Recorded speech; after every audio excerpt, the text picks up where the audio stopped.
Lightning split the Alabama sky like a jagged wound, illuminating the Caldwell plantation house where something unspeakable was about to unfold. Thunder rolled across cotton fields, drowning out sounds that would haunt this place forever. This is the story of how one man's breaking point became another's living tomb. The storm struck Greene County on the night of September 15, 1849, with the fury of divine judgment. Inside the two-story brick mansion, oil lamps flickered against windows, rattling in their frames. The kitchen hearth cast dancing shadows where 30-year-old Moses worked alone, his calloused hands moving with practiced efficiency despite the welts across his back from that morning's beating.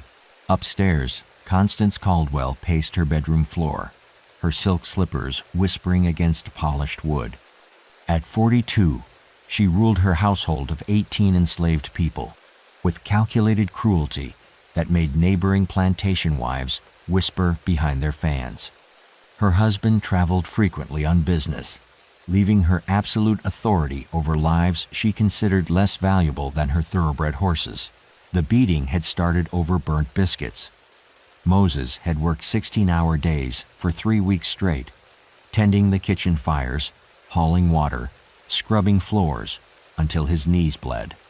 When exhaustion made his hands shake as he pulled bread from the oven, Constance had summoned the overseer.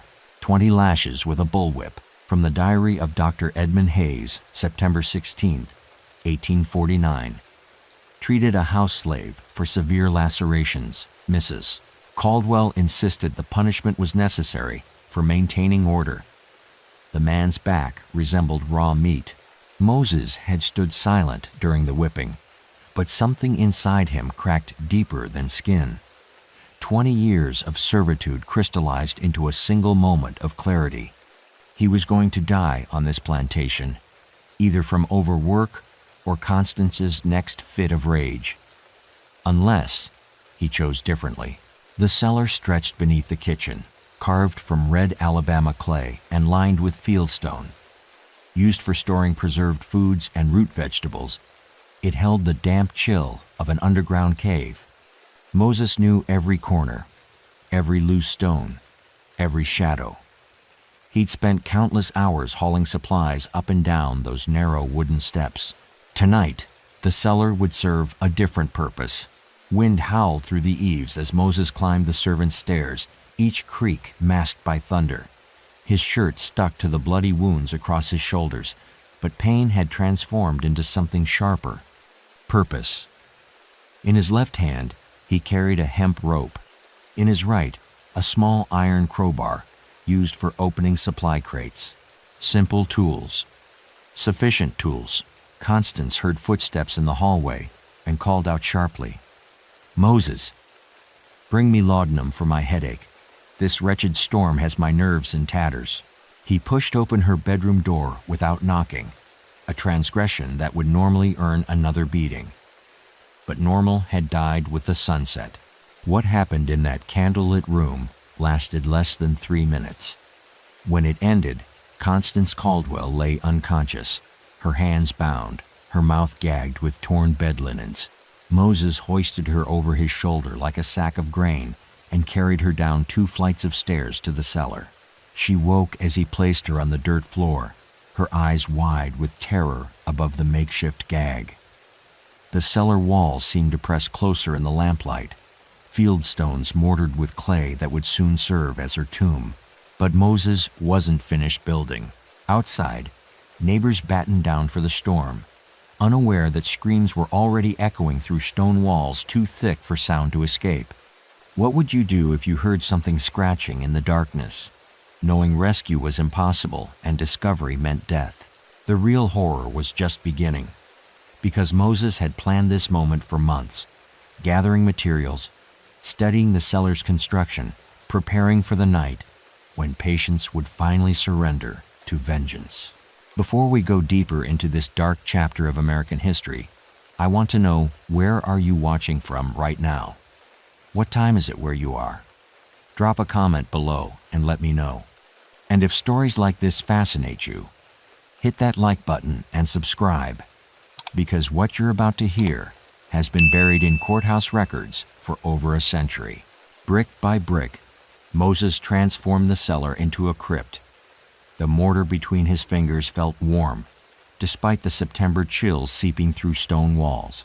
20 years of careful observation had taught him exactly how the plantation's foundations were built. Moses had apprenticed under the mason who'd constructed the Caldwell house in 1827. He knew which walls bore weight, which stones could be removed without collapse, and most importantly, how to seal a room so completely that no sound could escape. The cellar's eastern wall backed against the kitchen foundation, its stones fitted with the precision of a master craftsman. Tonight, that craftsmanship would serve murder. Constance struggled against her bonds as Moses worked, her muffled cries lost beneath thunderclaps that shook the house above. He'd positioned her in the cellar's deepest corner, where root vegetables had once stored through winter months. The irony wasn't lost on him. She'd called him livestock countless times. Now she would rot like forgotten turnips in the dark. The first course of stones went up quickly. Moses had been preparing for months, gathering fieldstone from creek beds during his rare moments of free time, mixing mortar from clay and lime in batches small enough to escape notice. Each component stored in different locations around the plantation, innocuous materials that aroused no suspicion when discovered separately. From the Greene County Courthouse records, October 3, 1849, investigation into the disappearance of Mrs. Constance Caldwell reveals no evidence of foul play. House slave Moses reported seeing his mistress retire to her chambers on the night of September 15th. No signs of struggle discovered. The storm provided perfect cover. Lightning illuminated Moses's work in stark flashes, while thunder masked the scrape of stone against stone. By midnight, he'd built the wall to waist height, sealing Constance behind a barrier that grew stronger with each course. She'd stopped struggling. Whether from exhaustion or the horrible realization of her fate, Constance now sat motionless in her shrinking prison. Moses could see her eyes above the gag, wide with terror and disbelief. The woman who'd ordered countless beatings, who'd sold children away from their mothers, who treated human beings like disposable property, finally understood powerlessness. But understanding came too late. The plantation's other enslaved workers knew something had changed. Sarah, the head housemaid, found Moses in the kitchen at dawn, washing mortar dust from his hands. Their eyes met across the hearth's dying embers, an entire conversation passing in silence. She nodded once and turned away, complicit in her ignorance. How many people suspect the truth, but choose blindness when justice comes disguised as crime? Moses worked methodically through the following days, adding stones whenever opportunity allowed. During meal preparations, he'd slip into the cellar with another course of fieldstone. While tending the kitchen fires, he'd mix small batches of mortar. The wall grew higher, sealing away evidence of his revenge, one stone at a time. Other servants began avoiding the cellar entirely. They claimed the stairs creaked differently now, that shadows fell wrong in the lamplight, that something about the space felt cursed. Moses encouraged these superstitions, knowing fear would keep others away from his secret construction project. By the fourth night, only 18 inches remained at the top of the wall. Constance had grown silent, her breathing shallow in the increasingly stifling space. Moses calculated she had perhaps 2 days of air remaining, maybe less if panic made her consume oxygen faster. The mathematics of murder. He sealed the final gap on September 20th, placing the last stone with ceremonial precision. The mortar squeezed between joints like blood from a wound, sealing his mistress away from light, air, and hope. The cellar appeared unchanged, just another fieldstone wall in a century-old foundation. Perfect concealment required perfect performance above ground. Moses maintained his regular duties with mechanical precision, serving meals, tending fires, cleaning rooms, as if nothing had changed. When other servants asked about their missing mistress, he claimed she'd complained of headaches, and retired to her chambers with strict orders not to be disturbed. Lies wrapped in truthful delivery. The wall stood solid and silent, giving no indication of what lay behind 12 inches of stone and mortar. But sometimes, late at night when the plantation house settled into sleep, Moses would pause in his work and listen to the cellar floor above. Nothing but silence now. Or was something still moving down there in the dark, scratching weakly at walls that would never yield? Master Caldwell's carriage wheels crunched against gravel as he returned from Mobile on September 25th. The sound echoed across empty cotton fields, like bones breaking underfoot. His homecoming would test every lie Moses had carefully constructed over the past 10 days. Thomas Caldwell stepped onto his front porch with the confidence of a man who owned everything within sight. At 51, he'd built his fortune on cotton and human misery, expanding his plantation from 800 acres to over 2,000 during 20 years of marriage to Constance. He expected to find his wife waiting in the parlor with evening tea prepared, as she had for countless homecomings before. Instead, Moses met him at the door with practiced deference, eyes downcast in the submissive posture that had kept him alive for 2 decades. "Where is Mrs. Caldwell?" Thomas demanded, handing over his traveling coat. "She took ill 5 days past, master," Moses replied, his voice carrying just the right note of concern. "Been keeping to her chambers, said not to disturb her for nothing." The lie rolled off his tongue like practiced scripture. He'd rehearsed this moment hundreds of times, crafting responses for every possible question. Truth lived in the details, and Moses had prepared details that would satisfy even suspicious scrutiny. Thomas frowned, mounting the stairs 2 at a time. Moses followed at the respectful distance, listening to his master's boots strike hardwood floors that concealed the horror below. The bedroom door stood slightly ajar. Sheets rumpled to suggest recent occupation. Chamber pot positioned to indicate illness. Perfect staging required perfect props. "Constance?" Thomas called softly, pushing into the room. "Darling, I've returned." Silence answered him. Moses stepped forward with calculated hesitation. "She was resting when I checked this morning, master. Breathing quiet-like, but peaceful." The performance continued for 3 days. Thomas accepted his wife's supposed illness with the casual indifference of a man accustomed to female frailty. He conducted plantation business from his study, reviewed cotton market reports, planned the upcoming harvest. Moses served meals, tended fires, maintained routines that had governed the household for years. But cracks began showing in the facade. Other servants whispered among themselves about strange sounds from the cellar, about cold spots that appeared without cause, about shadows that moved independently of lamplight. Sarah mentioned that food stores seemed to spoil faster now, root vegetables rotting before their time. Old Jenny, the cook's assistant, claimed she heard scratching in the walls during thunderstorms. Superstition or guilty knowledge? From a letter found in Thomas Caldwell's papers, dated September 28, 1849. "My dear brother, Constance has taken grievously ill. The house slaves speak of strange happenings, but I attribute their chatter to ignorance and fear. Still, something feels amiss." Dr. Hayes arrived on the plantation's 3rd day of deception, summoned by Thomas to examine his mysteriously absent wife. Moses guided the physician upstairs with appropriate gravity, explaining that Mrs. Caldwell had forbidden all visitors during her recovery period. She'd been consuming only broth and laudanum, he claimed, sleeping 20 hours each day. The bedroom door remained closed during the examination.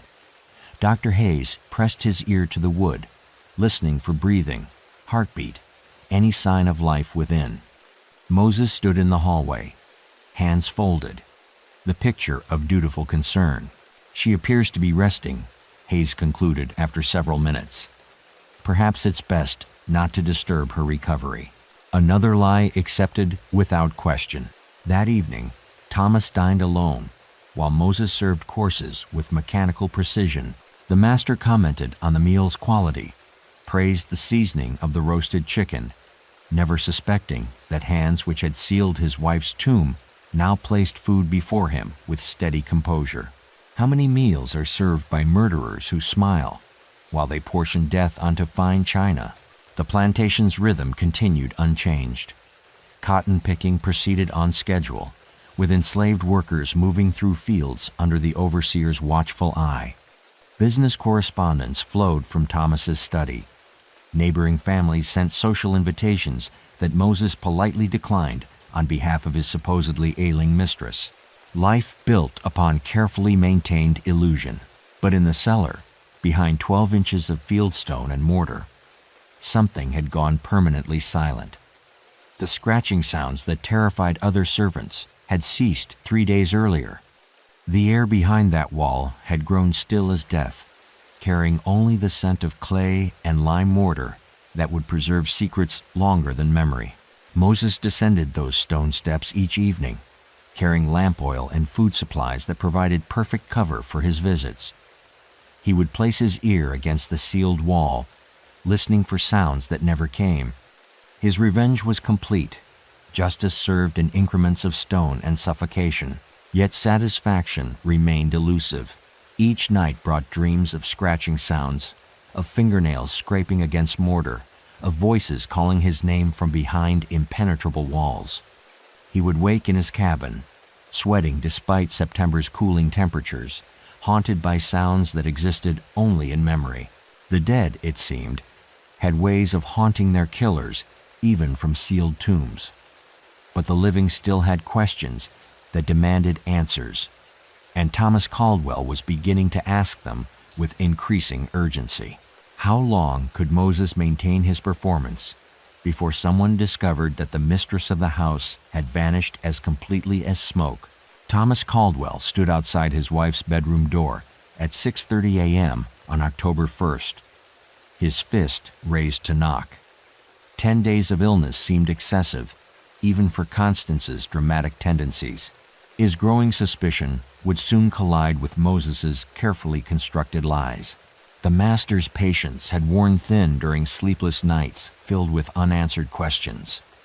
Constance had never avoided him during previous illnesses, never refused his presence in their shared bedroom. Her silence felt wrong, artificial, like a performance staged for an audience that couldn't see the actors. Moses appeared in the hallway, carrying breakfast linens, his movements deliberate and unhurried. 20 years of servitude had taught him to read his master's moods with survival precision. Thomas's rigid posture, clenched jaw, and narrowed eyes signaled dangerous territory ahead. "I'm going in," Thomas announced, his hand on the doorknob. "Master," Moses said carefully. "She made me promise not to let nobody disturb her rest. Said she'd take the strap to anyone who disobeyed." The threat of Constance's legendary temper had always been Moses's strongest shield. Even Thomas feared his wife's volcanic rages, her ability to make life miserable for anyone who crossed her will. But 10 days of isolation had pushed concern beyond fear of domestic warfare. Thomas opened the door.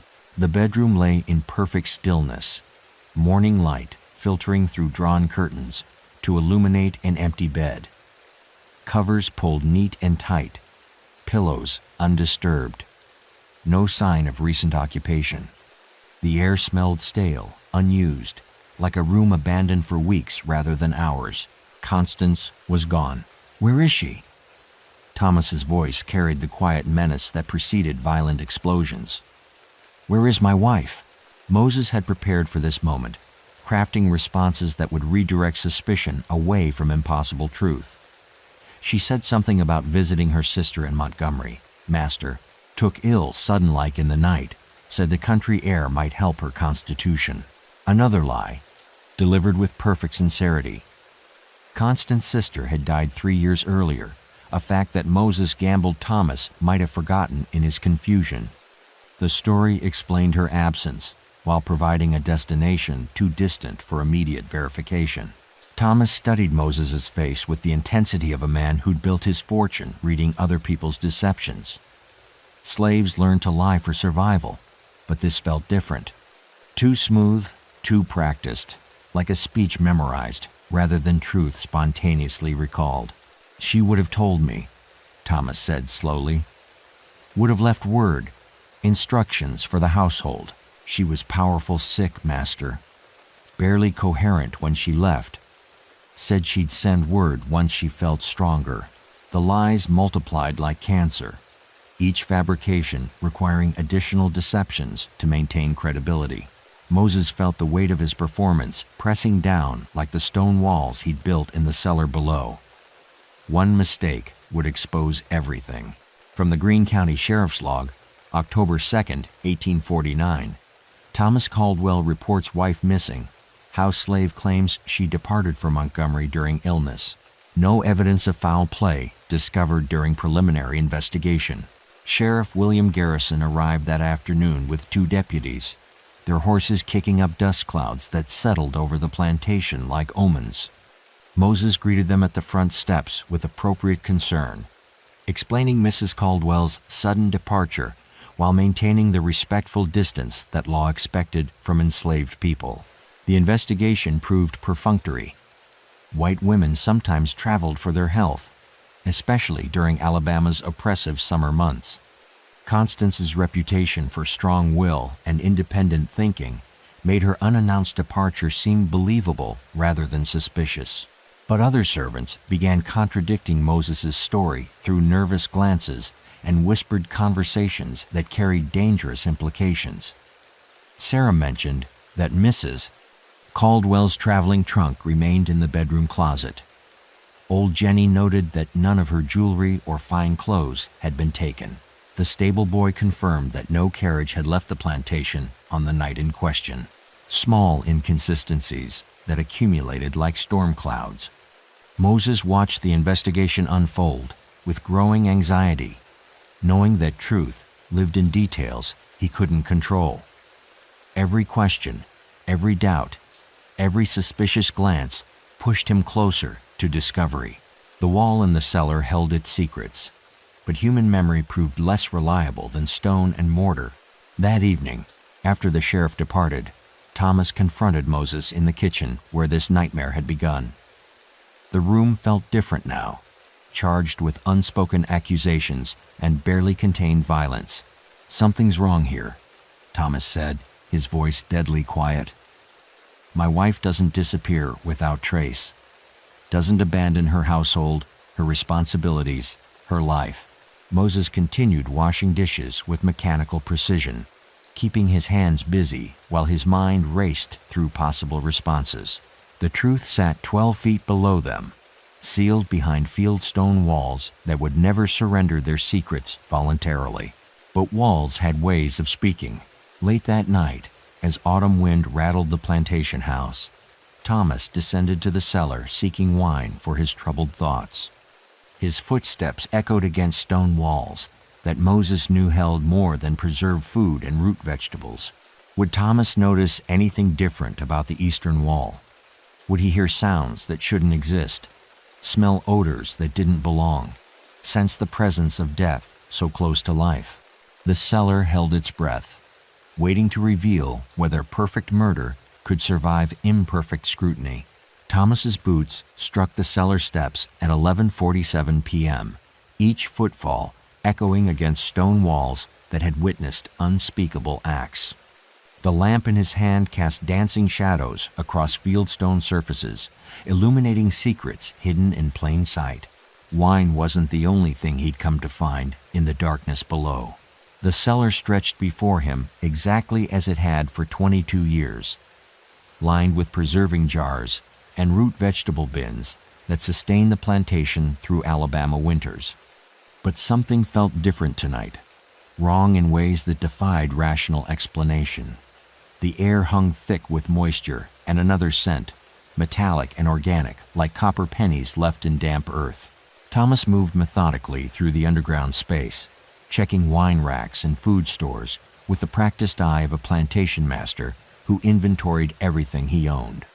His lamp illuminated familiar corners, casting light on walls he'd inspected countless times during construction and maintenance. The eastern wall appeared solid, unremarkable, identical to the craftsmanship throughout the cellar's foundation. But something about the mortar caught his attention in the flickering lamplight. Fresh white lines between stones, cleaner than the aged gray mortar that held the rest of the wall together. Recent construction in a 20-year-old cellar. Thomas moved closer, running his fingers along the suspicious joints. The mortar felt different too, rougher in texture, not yet fully cured despite weeks of drying time. Someone had been building down here, working in secret, concealing their activities behind household routines and servant invisibility. But building what? And why? From Thomas Caldwell's private journal, October 3rd, 1849. Discovered evidence of recent masonry work in the cellar. The eastern wall shows signs of modification, though I cannot determine the purpose. Moses claims no knowledge of repairs, but his denials ring false. The investigation began immediately. Thomas summoned every enslaved person on the plantation, questioning them individually about cellar access, construction materials, unusual activities during recent weeks. Most claimed ignorance, with the practiced innocence of people who survived by knowing nothing dangerous. But Moses's responses carried subtle differences that trained ears could detect. His explanations came too quickly, his details too precise, his memory too convenient when accounting for his movements and activities. Truth typically stumbled over itself, confused by genuine uncertainty. Lies flowed smooth as silk. The overseer, Duncan Campbell, brought tools from the blacksmith shop that afternoon. Hammers, chisels, crowbars, capable of dismantling stonework with systematic precision. If someone had hidden something behind that wall, they would discover it, regardless of how carefully the concealment had been constructed. Moses watched the preparations with growing terror, knowing that each hammer blow would expose not just his crime, but his victim. 20 days of decay behind sealed stone would create evidence that no explanation could rationalize away. The wall had preserved his secret, but walls could be torn down. Campbell positioned his first chisel against the suspicious mortar joint and raised his hammer. The sound of metal striking metal rang through the cellar like a funeral bell, marking the beginning of Moses's destruction. The mortar cracked immediately, revealing the fresh construction beneath. Stone by stone, the wall began yielding its secrets to systematic demolition. Each removed field stone exposed more of the cavity beyond, darkness that held mysteries too horrible for daylight discovery. But something else emerged as the wall came down, a smell that made grown men step backward, covering their faces with handkerchiefs and shirt sleeves. The stench of death, concentrated and overwhelming, rolling out of the sealed space like evil made manifest. Campbell dropped his tools and retreated up the cellar steps, overcome by the noxious fumes. Thomas held his ground longer, driven by terrible certainty about what they would find. His wife's disappearance had never made sense. Now it made perfect, horrifying sense. The wall fell completely just after sunset, revealing a small chamber carved from Alabama clay and lined with the same fieldstone that had sealed it. The space measured perhaps 4 feet square, barely large enough for a single occupant. But that occupant was no longer recognizable as human. 20 days of decay in sealed, airless conditions had transformed Constance Caldwell into something from nightmares. Her silk dress, once pristine white, now bore stains that spoke of desperate final struggles. Her fingernails, broken and bloody, testified to frantic scratching against walls that would never yield. She had died as she had lived, fighting uselessly against forces beyond her control. Thomas stared at his wife's remains with emotions too complex for simple grief. Horror, certainly, but also a terrible understanding of the justice that had been served. Constance had treated their enslaved people with casual cruelty for 20 years. Her death, while shocking in its brutality, carried a symmetry that couldn't be ignored. Moses had already disappeared the moment Campbell's hammer struck the wall, Moses had slipped away from the plantation with the invisibility that had protected him for decades. He knew the Alabama backwoods, understood how to move unseen through swamps and forests that would swallow a man completely.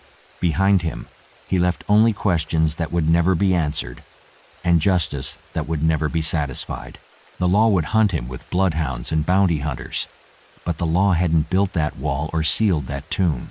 Some crimes exist beyond the reach of earthly justice, buried deeper than bodies, hidden better than secrets. But even perfect murders leave traces for those who know how to read the signs carved in stone and sealed in silence. What sounds echo in empty cellars when the living world sleeps above, and do the dead ever truly rest in walls built from rage and mortar mixed with tears? Bloodhounds bayed across Greene County at dawn, their voices rising like prayers for vengeance. The scent of Moses's fear hung in the morning air, leading trackers deeper into Alabama swampland where fugitives vanished like smoke. Every plantation owner within 50 miles now faced the same terrifying question: which of their trusted servants might be planning similar revenge? Sheriff Garrison assembled the largest manhunt in Greene County history, calling upon professional slave catchers from as far as Mississippi and Georgia. These men specialized in tracking human prey through terrain that swallowed lesser hunters, using dogs bred specifically to follow the scent of escaped slaves across water, mud, and miles of wilderness. The reward climbed to $1,500 within hours of discovering Constance's body, enough money to buy a small farm, more than most men earned in 3 years of honest labor. Every bounty hunter, tracker, and opportunist in Alabama converged on the Caldwell plantation like vultures drawn to carrion. But Moses had vanished completely. His cabin revealed careful preparation for flight. Essential items gone, personal possessions abandoned, no indication of his intended destination or method of escape. He disappeared with the thoroughness of someone who'd planned this moment for months, maybe years. The other enslaved people claimed ignorance with suspicious unanimity. Sarah insisted she'd seen nothing unusual, heard no conversations about escape plans, noticed no changes in Moses's behavior. Old Jenny swore he'd been acting normal right up until the wall came down. Even children maintained perfect innocence when questioned about overheard conversations or suspicious activities. Collective amnesia or collective conspiracy? From Sheriff Garrison's official report, October 5, 1849. Despite extensive questioning, no enslaved person on the Caldwell plantation admits knowledge of Moses's escape preparations or current whereabouts. Their unified ignorance suggests either remarkable coincidence or deliberate obstruction of justice. The manhunt expanded across state lines as reports of sightings flooded sheriff's offices throughout the Deep South. A black man matching Moses's description seen boarding a riverboat in Montgomery. Another spotted walking north along the Tombigbee River. A third reported working as a hired hand near the Tennessee border. All proved false leads that wasted precious time and resources. Professional trackers brought specialized techniques to the hunt. They studied footprint patterns in dried mud, analyzed fabric scraps caught on thorns, interviewed anyone who might have encountered a fugitive slave during the critical first days after his escape. The investigation revealed Moses's remarkable preparation and planning. He'd been stealing small amounts of food for months, hiding supplies in hollow trees and abandoned cabins throughout the county. Maps drawn on bark showed river crossings, safe houses, routes used by the Underground Railroad to smuggle escaped slaves northward. Documents forged with surprising skill provided false identity papers for a freeman named Joshua Washington. Intelligence gathered while pretending servility, but the most disturbing discovery came from Moses's cabin floor. Hidden beneath loose planks, investigators found detailed sketches of the Caldwell house layout, including precise measurements of the cellar's dimensions, architectural drawings that revealed months of careful study, planning that went far beyond spontaneous revenge. The murder had been premeditated with chilling precision. Thomas Caldwell offered additional rewards for information leading to Moses's capture, but fear now governed every conversation between masters and slaves. Plantation owners across Alabama instituted new security measures: locked kitchens, food tasters, armed guards sleeping in the main houses. The comfortable assumption that house slaves were trustworthy had died with Constance.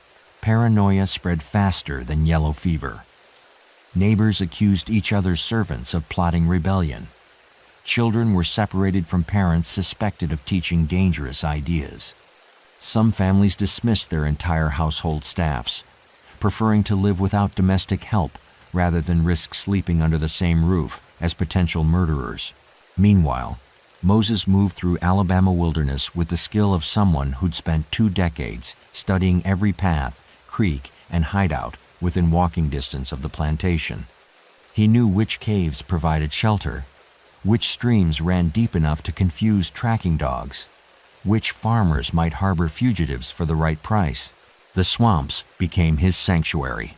Dense cypresses and Spanish moss created a maze that swallowed men without trace. Alligators, snakes, and disease claimed more manhunters than they captured fugitives.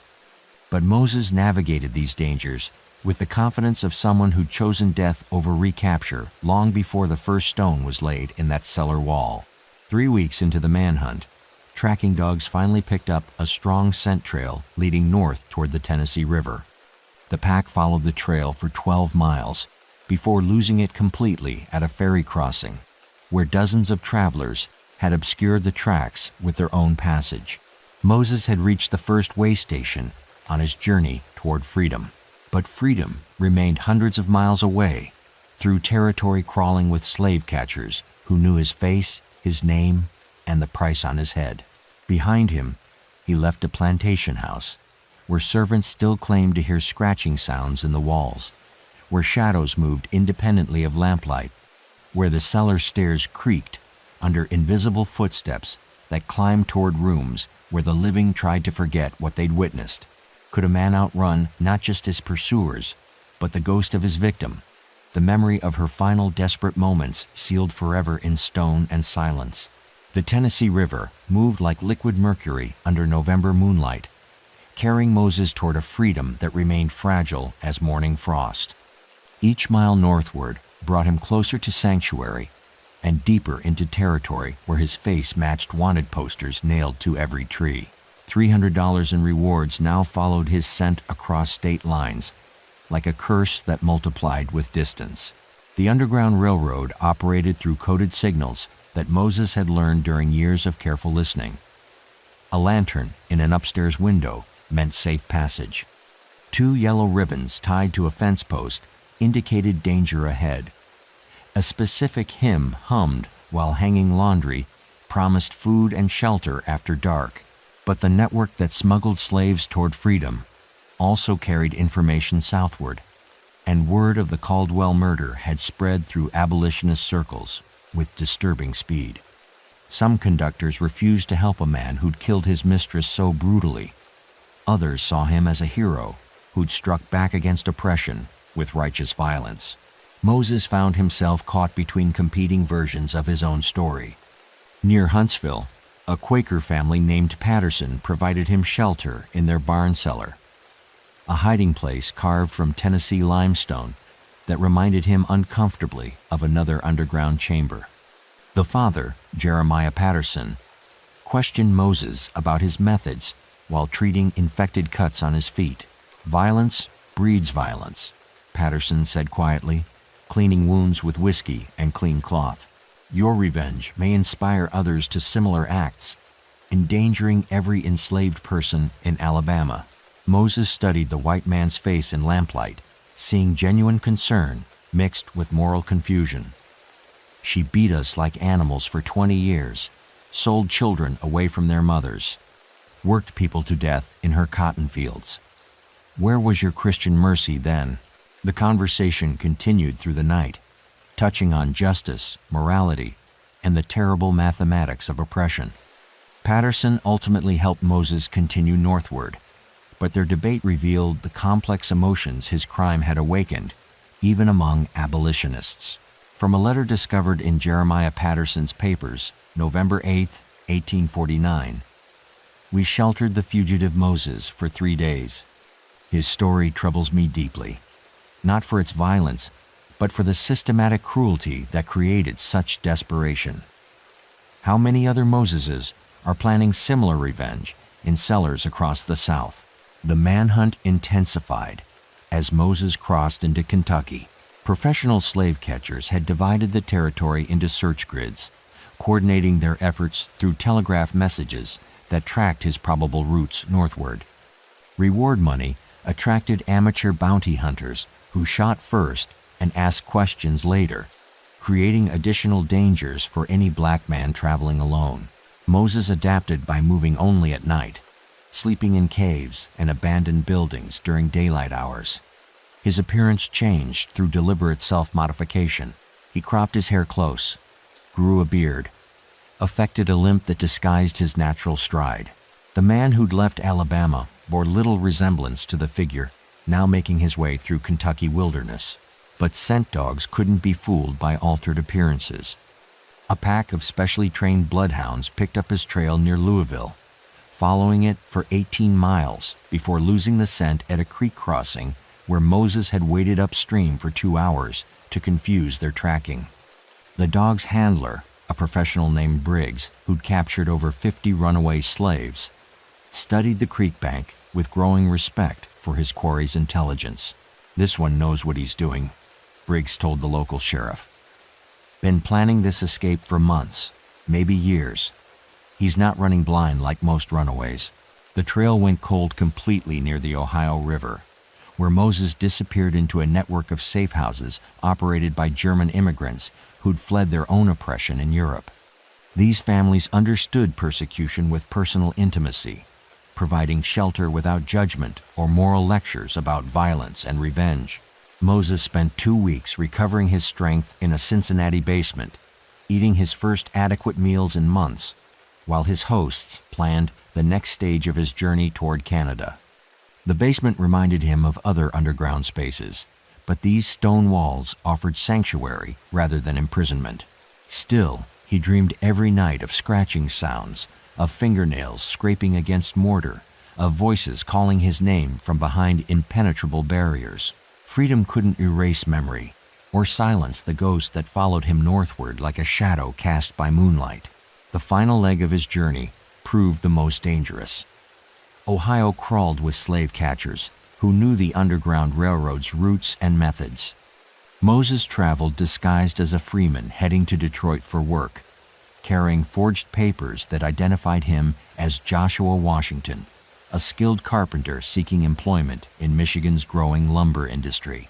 The performance required perfect execution because one suspicious question could expose everything. At a checkpoint near Toledo, a federal marshal examined Moses's documents with the thoroughness of someone who'd caught forged papers before. The questioning lasted 20 minutes that felt like hours, each question probing for inconsistencies in his manufactured identity. "Where did you learn carpentry, Joshua?" the marshal asked, studying Moses's calloused hands. "My daddy taught me, sir. Been working wood since I was knee-high to a grasshopper." Truth hidden inside lies. Moses had indeed learned carpentry from his father, an enslaved craftsman who'd built cabins and furniture for the Caldwell plantation. Skills acquired through bondage now provided cover for his escape from it. The marshal finally returned his papers with suspicious reluctance, but legal documentation trumped personal doubt. Moses continued toward Detroit with freedom so close he could taste it like copper pennies on his tongue. Behind him, Alabama newspapers published updates on the manhunt with increasing desperation, offering larger rewards for information about the fugitive murderer who'd escaped justice. But ahead lay Canada, where American law couldn't reach, where a man could disappear completely into forests vast enough to swallow armies. Would Moses find peace and freedom? Or would the ghost of Constance Caldwell follow him beyond the reach of earthly law, scratching at walls that existed only in memory and nightmare? Frozen ground crunched beneath Moses's feet, as he crossed into Canada on December 7, 1849. The Detroit River lay behind him like a bridge between worlds, separating the man he'd been from the ghost he would become. Freedom tasted like winter air and carried the weight of 12 stones sealed with mortar mixed from rage. The settlement of Chatham, Ontario, had become home to thousands of escaped slaves who'd followed the North Star toward British sanctuary. Here, American law held no power, and bounty hunters became trespassers subject to arrest by Canadian authorities. Moses arrived with nothing but forged papers, blood-stained clothes, and memories that would never fade. The community welcomed him with the cautious solidarity of people who understood running. They asked few questions about his past, accepting his story of escape from Alabama cotton fields without demanding details that might endanger them all. He took the name Joshua Washington permanently, burying Moses beneath layers of manufactured history. But the dead don't stay buried easily. Moses found work as a carpenter, his genuine skills providing steady income in a community that valued craftsmanship over curiosity. He built homes, furniture, coffins for those who died natural deaths in freedom rather than violence in bondage. The irony of constructing tombs for peaceful endings wasn't lost on him, yet every stone he laid, every wall he built, reminded him of that cellar in Alabama where Constance Caldwell had scratched her fingernails bloody against fieldstone that would never yield. The sound haunted his dreams, turning honest labor into penance for crimes that Canadian law couldn't judge. Winter nights brought the worst torment. Alone in his cabin, Moses would hear scratching in the walls, scraping sounds that echoed his victim's final desperate hours. He would rise from bed, lamp in hand, searching for sources of noise that existed only in memory and guilt. The scratching never stopped. From the Chatham Planet newspaper, March 15, 1850, local carpenter Joshua Washington found dead in his cabin, apparently from natural causes. Neighbors reported hearing strange sounds from his residence during recent weeks, though investigation revealed no evidence of foul play. Moses had lasted 4 months in freedom before the ghost claimed him. The official cause of death was heart failure, but those who found his body noticed details that suggested other explanations. His fingernails were worn to bleeding, as if he'd spent his final hours clawing at something unseen. The cabin walls bore scratch marks that matched no earthly source, and in his final journal entry, found beneath loose floorboards, Moses had written 4 words in handwriting that trembled like autumn leaves. "She followed me here." The cabin remained empty for years after his death, local residents claiming it was haunted by sounds of scratching, scraping, desperate attempts to break through barriers that existed between worlds rather than in physical space. Children dared each other to approach the abandoned building, but none stayed long enough to investigate the noises that emerged after sunset. Some said you could hear 2 voices in the walls, a woman calling for help, and a man begging for forgiveness that would never come. Back in Alabama, the Caldwell plantation house stood empty, its rooms echoing with memories of violence and revenge that had consumed both victim and perpetrator.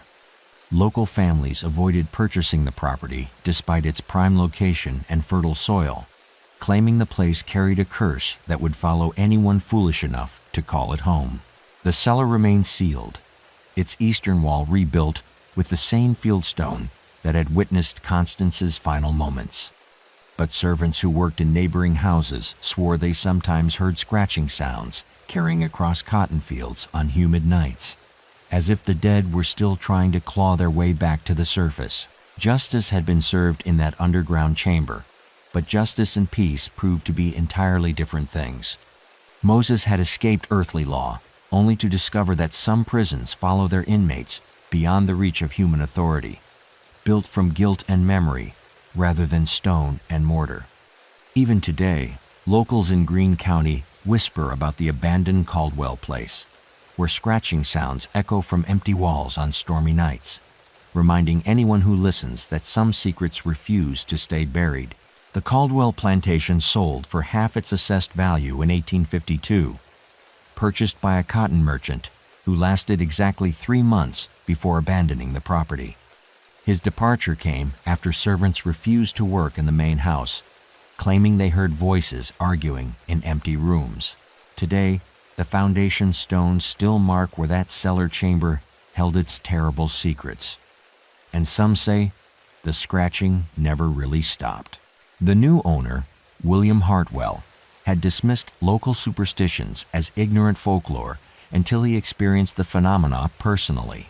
Scratching sounds emerged from the walls during thunderstorms, growing so intense that plaster cracked in the parlor above the sealed cellar. His wife reported seeing a woman in white silk wandering the halls at midnight, her fingernails bloody, her mouth moving in silent scream. After finding scratch marks on his bedroom walls one morning, Hartwell packed his family and fled to Mobile, never returning to collect their belongings. The house changed hands 6 times over the next decade, each owner discovering that some purchases carry prices beyond money. Families lasted weeks or months before the phenomena drove them away, leaving behind furniture, clothing, entire lives abandoned to whatever occupied those rooms after darkness fell. Local churches began holding prayer vigils, attempting to cleanse the property of whatever spiritual contamination had taken root in its foundation stones. But the scratching continued, joined by other sounds: footsteps in empty hallways, doors slamming without wind, voices calling names that no living person recognized. From the Mobile Register, October 13, 1861. The former Caldwell estate remains vacant despite its prime agricultural location. Locals attribute the property's unmarketable condition to supernatural phenomena, though skeptics suggest structural damage creates unusual acoustic effects during storms. The Civil War brought Union soldiers to Greene County, some billeted temporarily in abandoned plantation houses while pursuing Confederate forces through Alabama countryside. A Massachusetts regiment spent one night in the Caldwell house before their commanding officer ordered immediate evacuation. Lieutenant Thomas Morrison reported in his official dispatch, "The men refused to remain in quarters due to inexplicable noises and disturbances. While I place no stock in superstition, the psychological effect on morale outweighs any tactical advantage the building provides." The scratching had driven away even battle-hardened veterans who'd faced Confederate artillery at Shiloh and Antietam. Whatever occupied those walls proved more terrifying than enemy bullets. After the war, freedmen who'd worked neighboring plantations were offered the Caldwell property as part of Reconstruction land redistribution programs. But former slaves who knew the story refused the gift, understanding that some prices were too high even for free land. The house stood empty through Reconstruction, the Gilded Age, and into the 20th century. Weather stripped paint from its walls, vines covered its windows, but the structure remained fundamentally sound, as if something inside insisted on preservation, maintaining the building as a monument to events that refused to fade into history. Urban explorers in the 1920s reported finding the cellar exactly as investigators had left it 70 years earlier. The eastern wall rebuilt, but somehow different. Stones that seemed to shift in lamplight, mortar joints that appeared fresh despite decades of abandonment, and always the scratching. The Great Depression brought desperate families seeking any shelter. But even homelessness proved preferable to nights spent listening to fingernails scraping against stone walls that held secrets deeper than foundation footings. The house defeated poverty itself, remaining vacant while people slept in automobiles and tent cities. Modern developers have proposed demolishing the structure multiple times, but each attempt encounters inexplicable obstacles. Equipment malfunctions, workers quit without explanation, permits disappear from government offices. The house protects itself through bureaucratic haunting, ensuring its preservation through means that exist beyond rational explanation. Today, the Caldwell Plantation House sits on 40 acres of Alabama timberland, its windows boarded, its doors chained, its history buried in courthouse records that few people read.